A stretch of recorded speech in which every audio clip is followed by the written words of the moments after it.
সে হয়তো তওবা করে তোমার থেকে উত্তম হয়ে গেছে। অতীতের পাপ, রাসূল সাল্লাল্লাহু আলাইহি ওয়াসাল্লাম বলেছেন, কাউকে অতীতের পাপ নিয়ে খটা দিও না, সে হয়তো তওবা করে তোমার থেকে উত্তম হয়ে গেছে। মানুষের সব থেকে বড় শত্রু শয়তান। আর শয়তান আমাদেরকে দুনিয়াতে লোভ লালসা দেখিয়ে পথভ্রষ্ট করে। আমরা ভবিষ্যৎ নিয়ে অতিরিক্ত চিন্তা করে ফেলি।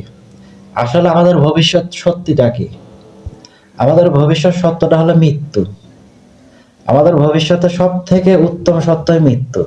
সেই মৃত্যুকে আমরা অস্বীকার করি আর ভবিষ্যতে টাকা পয়সা কামানোর জন্য নিজেকে ব্যস্ত রাখি। কিন্তু ভবিষ্যতের আসল সত্যটা যে মৃত্যু, শয়তানের ধোঁকায় আমরা সেটা ভুলে গিয়ে আখিরাতকে ছেড়ে দুনিয়াকে প্রাধান্য দিয়ে থাকি। প্রতিটা মানুষের জীবনে কিছু না কিছু অতীত থাকে, এজন্য এত ভেঙে পড়ার কোনো দরকার নাই। কষ্ট আসবে যাবে, এটাই প্রকৃতির নিয়ম। আপনি কষ্টে থাকেন আর সুখে থাকেন, জীবন কিন্তু কেটেই যাবে।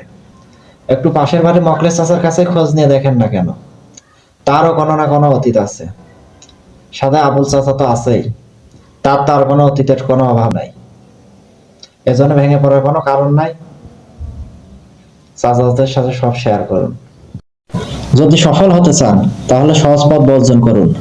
সহজ পথ কখনো সফলতা বয়ে আনে না। পথ যত দুর্গম ও যত কাঁটাযুক্ত কষ্টদায়ক হয়, সফলতা ততই নিকটে।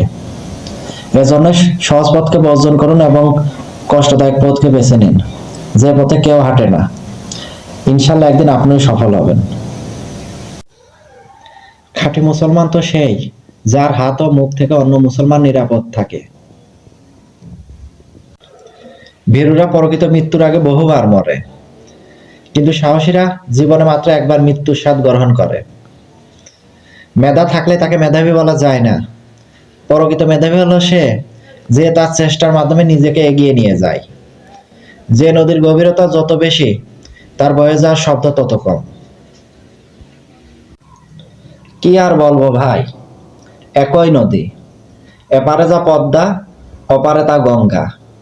কারো বিশ্বাসঘাতক প্রেমিকায় কিনা, কারো বিশ্বস্ত স্ত্রী। হ্যাঁ, এটাই বাস্তব।